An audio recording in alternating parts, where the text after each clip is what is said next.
वो कौम में जो सबसे निचले या सबसे कमतर तबके में जो कौम अभी इस वक्त शामिल है या जिसको गिना जा सकता है मुसलमानों में, तो वो हम सुन्नी हैं,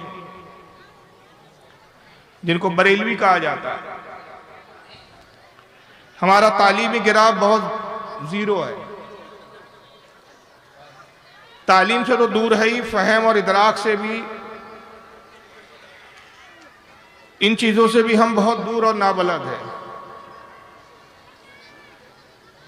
कौम को झंझोड़ने के लिए, कौम को संवारने के लिए, कौम को एहसास दिलाने के लिए कि उनकी जहालत से हटाकर इल्म की तरफ, आगाही की तरफ उनको लाया जाए, उसमें एक जो बहुत बड़ा किरदार अदा करते हैं वो दीनी जलसे होते हैं। लेकिन हमारे दीनी जलसों का भी हाल ये है कि दीनी जलसों में हम आते हैं तो बतौर तफरी और इंटरटेनमेंट के लिए आते हैं। अब देखिए, मेरी तकरीर हो रही है, बातचीत चालू है, शोर बड़ा शराबा चल रहा है, और ख़ास तौर से ये बिहार झारखंड के इलाकों का हाल है कि मुकर्रिर कुछ भी बोलता रहे, लोग अपने कामों में मसरूफ़ रहते हैं, अपनी गुफ्तगू में मसरूफ़ रहते हैं। इसके बरक्स हमारे इलाकों में जब जलसे होते हैं, खतीब जैसी अल्हम्दुलिल्लाह कह के खुतबा शुरू करता है, एक मजमे पे सन्नाटा तारी हो जाता है और मजमा बगौर मुकर्रिर की माफी ज़मीर को समझने की कोशिश करता है कि मौलाना साहब, मुकर्रिर साहब कहना क्या चाहते हैं, इनका मकसद क्या है, इसको हम समझें, गौर व फिक्र करें और इसको अपने जहन में, अपनी अक्ल में उसको उतारें। मगर यहाँ के जलसों का ये आलम है कि गुफ्तगू से ज़्यादा अंदाज को पसंद किया जाता है। जो जितना ज़्यादा चिल्लाता है वो उतना बड़ा मुकर्रिर है। नात पढ़ी जाएंगी तो घंटों उसको सुनते हैं लोग, मगर जैसी तकरीर का सिलसिला शुरू हो जाए, मजमे में एक बेचैनी सी महसूस होती है। दीनी जलसे होते हैं, लेकिन यहाँ पर मैं देखता हूँ तो मेले भरे हुए होते हैं। हमारे यहाँ मेलों का सिस्टम ही नहीं है, कुछ जानती ही नहीं हमारे यहाँ के। मैं अपने लोगों को बताता हूँ कि मैं उन इलाकों से होकर आता हूँ जहाँ मेले होते हैं, तो वो ताज्जुब करते, कहते दीनी जलसे में मेले होते हैं। मैं कहा भाई, झूले लगे होते हैं, मेले होते हैं, दुकानें होती हैं, लोग खरीदो फरोख्त में मशगूल होते हैं। अब उस कौम का क्या हाल हो, उस कौम को क्या सुधारा जाए, उस कौम की क्या इस्लाह की जाए कि जिसने दीन के साथ मेलों को और तफरी को जोड़ लिया, जबकि ये दो मुतज़ाद चीज़ें हैं। जिसने दीन के साथ, जिसने जलसों के साथ, दीनी जलसों के साथ बाजार रखा हो, अल्लाह के नबी सल्लल्लाहु अलैहि वसल्लम की हदीस पाक है, आका ने फरमाया कि तुम्हारी दुनिया में सबसे बदतरीन जगह बाजार है और तुम्हारी बेहतरीन जगहों में सबसे बेहतरीन जगह अल्लाह का घर मस्जिद है। एक जगह दुनिया में तुम्हारी ज़मीन पर सबसे बेहतर है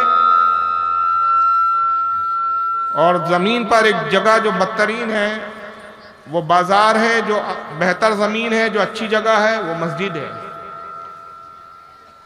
मगर जब हम इस्लाही जलसों में मेलों को और बाजारों को लेकर चले तो फिर हमारे हालात क्या होंगे वो समझा जा सकता है। आज यही वजह है कि वो कौम जो हुकूमत के लिए पैदा की गई थी, जो दुनिया में अदल और इंसाफ कायम करने के लिए पैदा की गई थी, आज गुलामी पर और आज मजालिम झेलने पर मजबूर है। आज वो कौम जुल्म का शिकार है। गुलामों से बदतर हमारी जो पिछली कौमें ऐसी गुजरी हैं, या कुछ ऐसे समाज जिनको निचला और छोटा तबके का समझा जाता था, उससे भी गई बीती आज हमारी हालत है।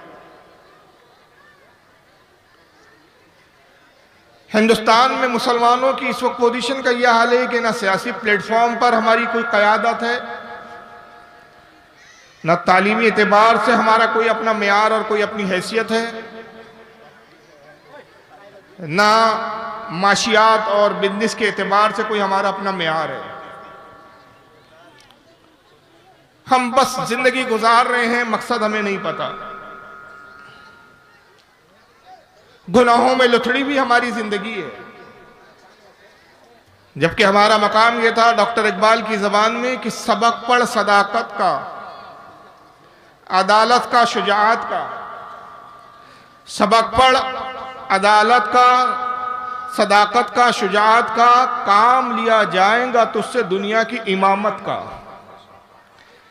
हम दुनिया के इमाम बनने के लिए आए थे, लेकिन आज हम मुक्तदी की भी हैसियत में नहीं।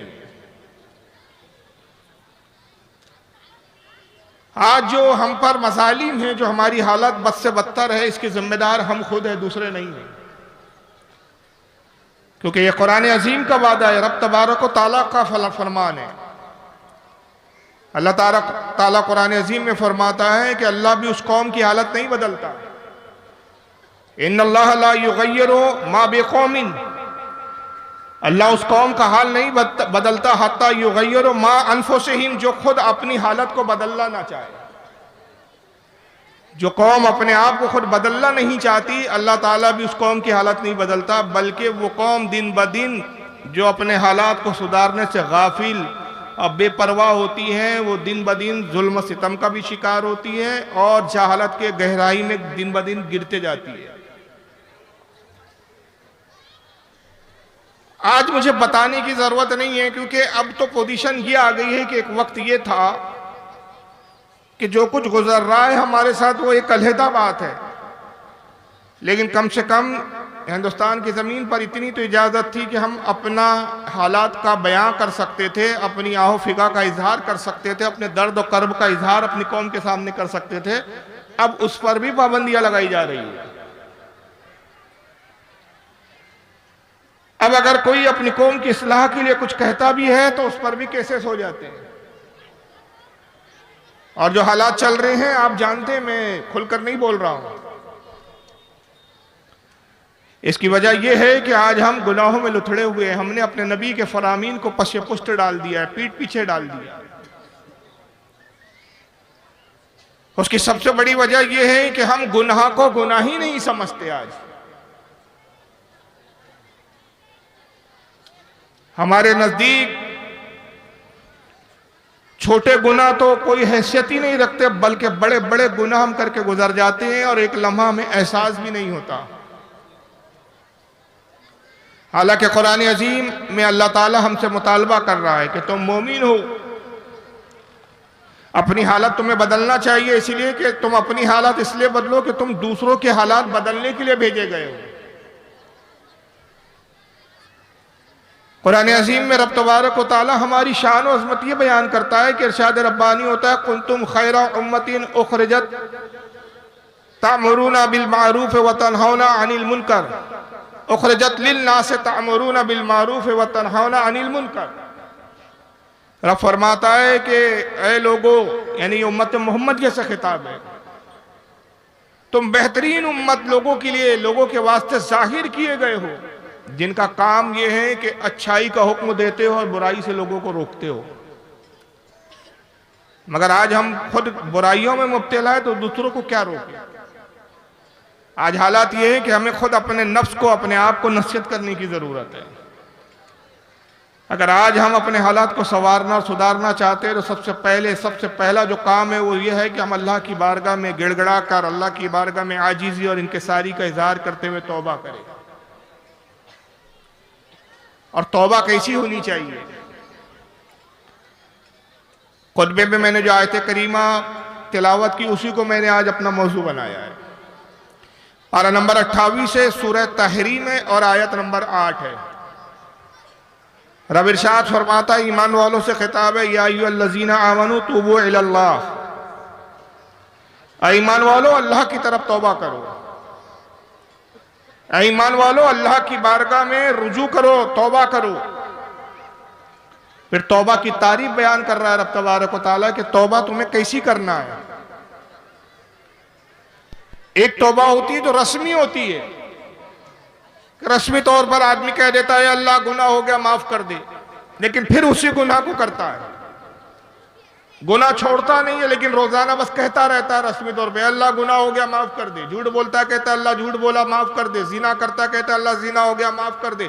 चोरियां करता है कहता है अल्लाह चोरी होती है माफ कर दे। गुनाह करता रहता है और फिर तौबा भी करता रहता है। गोया उसने तौबा को एक मजाक बना दिया है। अल्लाह फरमाते हैं, अल्लाह ईमान वालों अल्लाह की तरफ तौबा करो, रुजू करो, लेकिन ऐसी कैसी तौबा करो? रस्मी तौबा नहीं, दिखावे की तौबा नहीं, बल्कि कैसी? तौबतन नसूहा, तौबतन नसूहा करो। सबसे पहले आपको ये देखना है कि तौबा के मायने क्या होते हैं, तौबा का मायना क्या है। और फिर तौबतन नसूहा के माना क्या है? वक्त के एक बहुत बड़े इमाम गुजरे हैं, हजरत इमाम कुशैरी रहमतुल्लाह ताला अलैह, उनकी किताब बड़ी मशहूर और तसव्वुफ में लिखी जाने वाली ये सबसे पहली किताब है। अपने वक्त के इमाम भी, अपने वक्त के सूफी भी है। हजरत इमाम कुशैरी की किताब है जिसका नाम ही है उन्हीं के नाम से, रिसाला कुशैरिया। चुनांचे रिसाला कुशैरिया के अंदर सफ़ा नंबर 242 पर वो नकल फरमाते हैं कि तौबा असल में अरबी जबान का लफ्ज है। तौबा अरबी जबान का लफ्ज है जिसके लुग़वी मायने होते लौटना, पलटना, रुजू करना। लुग़वी यानी कि लुगत के एतबार से उसके माना है। और इस्तिलाह शरीयत में, शरीयत की इस्तिलाह में तौबा से मुराद वो है कि शरीयत में जो कुछ ऐसे काम जो मुमानियत के हैं, शरीयत ने जिन कामों को करने से मना किया, मज़मूम काम है, गुनाह के काम है, तौहीन आमेज काम है, बदतरीन काम है, ऐसे काम जिसको देखकर घिन आए, जिसको सुनकर लोग नफरत और मुतनफ्फिर हो, उन कामों को छोड़ देना और उन कामों को छोड़कर अच्छे कामों की तरफ राग़िब हो जाना, उसको तौबा कहते हैं। ये तो हो गई तौबा की तारीफ। और साहिब तफसीर खाजिन जो कुरान अजीम की जिन्होंने तफसीर लिखी, तफसीर खाजिन में इसी आयत के तहत जिल्द नंबर 4 सफ़ा 287 सूरह तहरीम आयत नंबर 8 और तफसीर मदारिक में भी इमाम नसफ़ी ने इसकी बारे में लिखते हैं इसी आयत के ज़िम्न में कि अल्लाह फरमाता है तौबतन नसूहा करो। तो हज़रत उमर रदी अल्लाह ताला अन्हु, अमीरुल मोमिन हज़रत सैयदना उमर रदी अल्लाह ताला अन्हु का कौल नकल करते हैं ये मुहद्दिसीन कि हज़रत उमर फरमाते हैं कि तौबतुन नसूहा उस तौबा को कहते हैं कि जिससे रुजू करने के बाद, जिसको छोड़ने के बाद आदमी उस गुनाह की तरफ दोबारा ना जाए, ऐसे गुनाहों से लौटे और उसका उस गुनाह की तरफ जाना ऐसा मुमकिन हो जैसे जानवर से जब दूध धो लिया जाता है तो वो दूध जिस तरह उसके थन में दोबारा नहीं जा सकता, उसी तरह गुनाहों की तरफ दोबारा न लौटे। जैसे दूध का थनों में दोबारा वापस जाना मुमकिन नहीं, वैसा ही इंसान ऐसी तौबा कर ले कि उस गुनाह की तरफ दोबारा ना जाए, उसे कहते हैं तौबतुन नसूहा। और तौबा एक ऐसी शय है कि जो अल्लाह की बारगाह में नापसंदीदा बंदे को पसंदीदा बना देती है। जब बंदा गुनाह करता है तो अल्लाह ताला उसको नापसंद फरमाता है, और उसके बाद जब वो तौबा करता है, सच्चे दिल से तौबा करता है, तौबतन नसूहा करता है, तो अल्लाह ताला का पसंदीदा हो जाता है। और फिर उसकी कैफियत और हालत कैसी होती है? हज़रत अब्दुल्लाह इब्न मसूद रदी अल्लाह ताला अन्हु की हदीस है जिसको इमाम इब्न माजा ने अपनी किताब ज़ुहद के अंदर नकल किया। हदीस नंबर इसकी 4250 है कि आका सल्लल्लाहु ताला अलैहि वसल्लम इरशाद फरमाते हैं कि बंदा जब किसी गुनाह को कर जाता है, बशरी एतबार से गुनाह हो जाता है, मगर फिर तौबतुन नसूहा करता है, इस अहद के साथ तौबा करता है कि अल्लाह ये गुनाह हो गया, अब ये गुनाह मैं दोबारा नहीं करूँगा। जब ऐसी तौबा कर लेता है तो आका फरमाते हैं अल्लाह उसको माफ़ फरमा देता है और वो ऐसा गुनाह से पाक हो जाता है जैसे उसने गुनाह किया ही नहीं था, इतना साफ सुथरा हो जाता है। और दूसरी चीज़ ये कि तौबा करना ये खुद रसूलुल्लाह सल्लल्लाहु अलैहि वसल्लम की सुन्नत है। चुनांचे हदीस पाक में सही बुखारी के अंदर हदीस आती है, किताब दावात के अंदर हदीस नंबर 6307 कि आका सल्लल्लाहु अलैहि वसल्लम इरशाद फरमाते हैं वल्लाही इन्नी ला अस्तगफिरुल्लाह व अतूबु इलैहि फिल यौमी अक्सरा मिन 70 मर्रा। आका फरमाते हैं लोगों अल्लाह की कसम, कसम खा के फरमा रहे, वल्लाही अल्लाह की कसम, मैं अपने रब की बारगाह में रोजाना 70 मरतबा इस्तगफार करता हूं, 70 मरतबा तौबा करता हूं। कितनी मरतबा तौबा, ये एक तादाद बताइए। इस हदीस की तशरीह और इसकी शरह करते हुए हजरत इमाम बदरुद्दीन आइनी रहमतुल्लाह अलैह उम्दतुल कारी शरहुल बुखारी में नकल फरमाते हैं कि इसका ये मतलब नहीं है कि रसूलुल्लाह से रोज़ाना माज़ल्लाह अस्तग़फिरुल्लाह ला हौला वला कुव्वता इल्ला बिल्लाहिल अलीयुल अज़ीम के गुनाह होते थे फिर नबी तौबा करते थे। अंबिया याद रखिए मासूम अनिल खता होते हैं, गुनाह करना तो दूर की बात है, गुनाह का शायबा भी उनमें नहीं होता, गुनाह करने का ख्याल भी उनमें पैदा नहीं होता। ऐलान नब्वत से पहले भी वो मासूम होते, खताओं से पाक होते, ऐलान नब्वत के बाद भी पाकी होते हैं। हत्ता के गुनाह कबीरा, बड़े गुनाह तो छोड़िए, गुनाह सगीरा और मकरूहात से भी अंबिया परहेज करते हैं।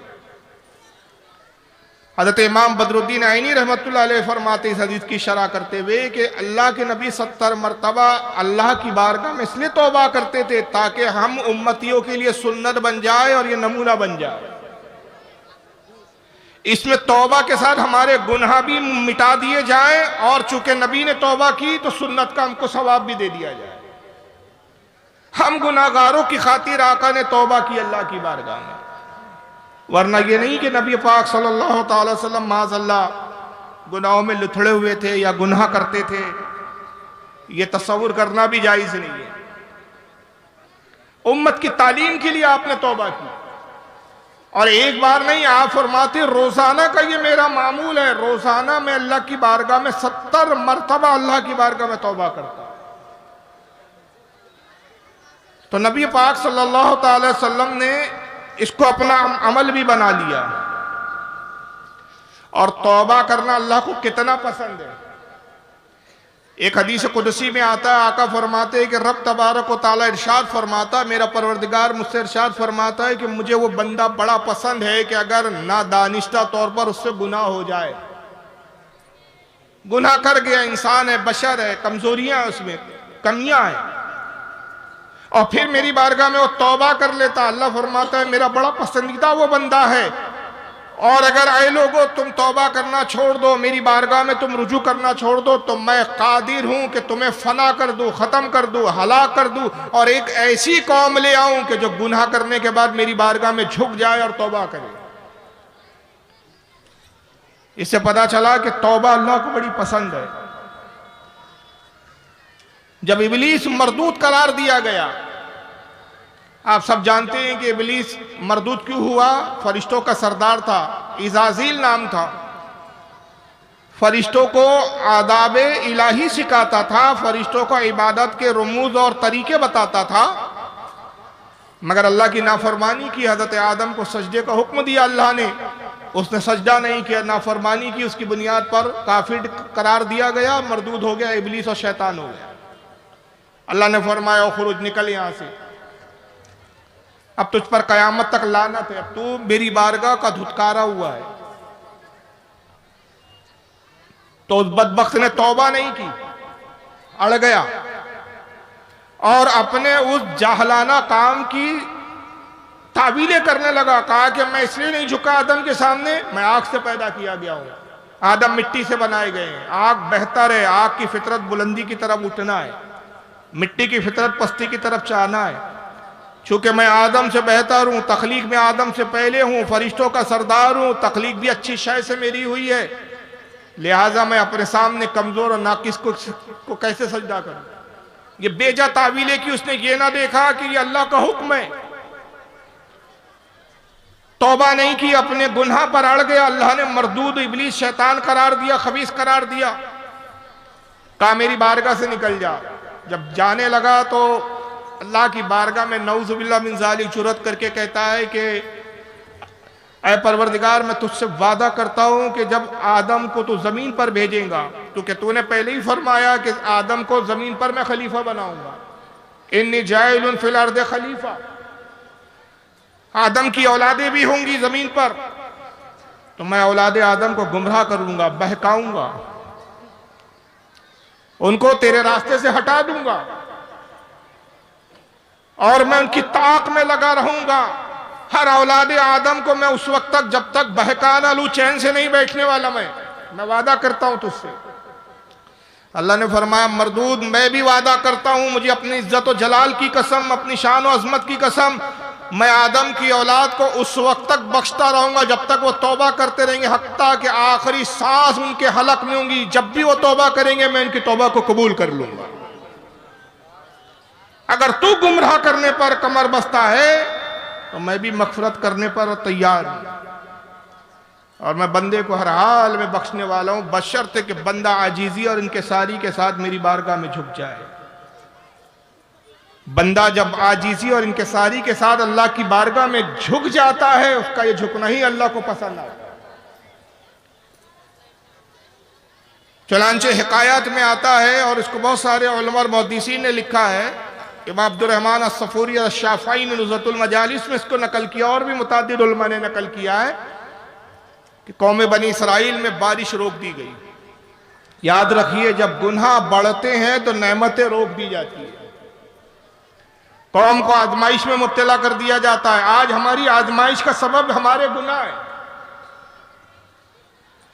कौम बनी इसराइल में गुनाह बढ़ गए, बारिश रोक दी गई, अब बारिश नहीं हो रही है, लोग खाने पीने के लिए मोहताज हो गए, यहां तक के लोग हलाकत के करीब पहुंच गए, मरने की नौबतें आ गई, जानवर मरने लगे, खेतियां सूख गई, जमीन सूख कर बिल्कुल कड़क हो गई, पानी पीने के ज़खायर खत्म होने लगे। लोग जाते, बनी इसराइल की कौम के लोग जाते, दुआ करते, मगर अल्लाह ताला उनकी दुआ को कबूल नहीं फरमाता। रोजाना जाते, दुआ करते, गिड़गिड़ाते, मौला तौबा हमारी कबूल कर, हमारे गुनाहों को माफ फरमा दे, हम पे बारिश बरसा दे, बारिश नहीं बरसती। मूसा अलैहिस्सलाम के पास हाजिर हुए। मूसा अलैहिस्सलाम उस वक्त ज़ाहिरी हयात पे तशरीफ फरमाते, कहा है मूसा आप अपनी कौम का हाल देख रहे हैं, बारिश हो नहीं रही है, हलाक हो रहे हैं, जानवर तबाह हो रहे हैं, हम लोग हलाकत के करीब पहुंच चुके हैं। हम, आप हमारे पैगंबर है, नबी है, क्यों नहीं आप ऐसा करते कि हमें अपने साथ ले जाएं, आप दुआ करें और हम आमीन कहें। क्या बईद है कि आपकी दुआ अल्लाह ताला कबूल कर ले, और यकीनन अल्लाह आपकी दुआ कबूल करेगा कि आप अल्लाह के महबूब है। जनाब मूसा अलैहिस्सलाम ने फरमाया कि अच्छा ठीक है, कल हम सब लोग एक बहुत बड़े मैदान में जमा होंगे जो आबादी से दूर था, और तुम सब जब मैदान में आ जाओ, यहां तक कि तुम में जो बच्चे हैं उनको भी साथ ले लो, जो बीमार हैं उनको भी साथ ले लो, जो जानवर हैं उनको भी साथ ले लो, हत्ता कि ऐसे बीमार जो चल फिर नहीं सकते, ज़ईफ हो गए, बूढ़े हो गए, चलने फिरने से माजूर है, उन्हें भी अपने साथ ले लो, उनको अपने कांधों पर, उनको सवारियों पर बिठा लो। पूरी आबादी में कोई जानवर ना रहे, कोई बच्चा ना रहे, कोई बीमार न, पूरी आबादी को खाली करके मेरे साथ चलो। आपने हुक्म दिया और कौम के लोग जमा हो गए, साथ में दूध पीते बच्चों को भी ले जाया गया, छोटे बड़े जितने जानवर थे घरों में उनको भी रस्सियां खोलकर उनको भी साथ ले जाती है कौम बनी इसराइल। ये कौम जो बीमार थे, जो चल फिर नहीं सकते, उनको खाट पर रखकर कांधों पर सवार करके उनकी औलादें उनको लेकर चलती है, और मैदान में पूरे बनी इसराइल जमा हो गए, गोया पूरी आबादी अब खाली थी। हजरत मूसा अलैहिस्सलाम के लिए एक मिंबर लगाया गया, लकड़ी का एक मिंबर बनाया गया। मिंबर एक तख्त को कहते हैं, आप उस पर जलवा घर हुए और आपने कहा लोगों मैं दुआ करता हूं तुम आमीन कहो। मूसा अलैहिस्सलाम ने हाथों को उठाया, अर्ज किया मालिक कायनात मेरी उम्मत पर, मेरी कौम पर रहम फरमा, ये हलाक हो रहे हैं, तबाह हो रहे हैं, बारिश और अपनी रहमत अता फरमा दे। रब तबारक व तआला ने वही नाजिल हुई। अल्लाह ने फरमाया कि मूसा जानते हो बारिश क्यों रोकी गई है? ऐ मूसा तुम दुआ तो कर रहे हो, क्या ये नहीं जानने की कोशिश करोगे कि बारिश रुकी क्यों है? हमने अपनी रहमत को क्यों रोक लिया इस कौम से?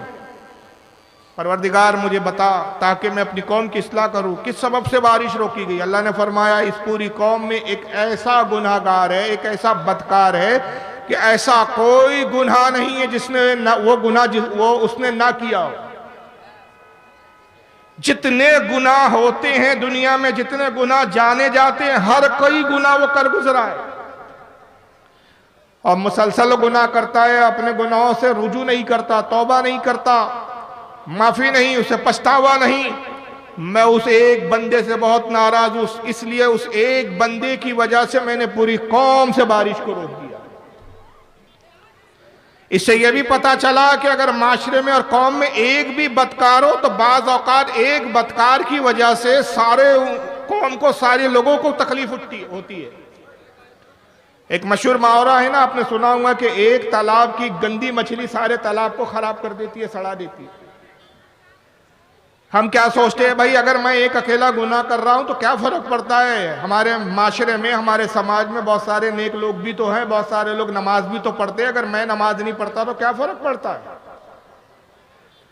मगर ये गुनाह सिर्फ हम तक नहीं रहता, बल्कि इसके असरात हमारे खानदान पर भी मुरत्तब होते हैं, हमारे दोस्त अहबाब पर भी मुरत्तब होते हैं,